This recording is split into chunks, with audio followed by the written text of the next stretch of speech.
تعظيم سلام للأكاديمية، لأن أنا بقول لك أهو المغرب ما بيصدرش الفوسفات فقط، المغرب بدأ يصدر الذهب.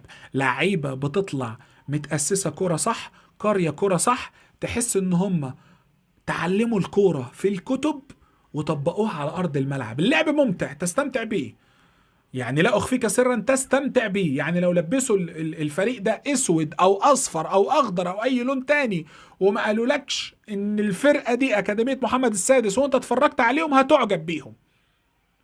النهارده قدموا مباراة كويسة جدا قدام الفتح الرباطي، اللي بالمناسبة شوط أول كان فيه هجمات كتير جدا لنادي أو أكاديمية محمد السادس، لكن تألق حارس الفتح الرباطي كان بالمرصاد لهجمات أكاديمية محمد السادس. ولكن في الشوط الثاني قال لك يا باشا أنا مش هقدر على كل ده لوحدي، مش هقدر أتعاملك كل ده لوحدي وبنفسي، ومش هلاعب الفرقة لوحدي. فكان منه ان هو خلاص بقى بيوصل لمرحلة كده لازم الشباك تتهز، وبالفعل اتهزت بأقدام لاعبي أكاديمية محمد السادس، وبيضمنوا تواجدهم في المباراة النهائية. الدوري الدولي الودي ده من تنظيم أكاديمية محمد السادس.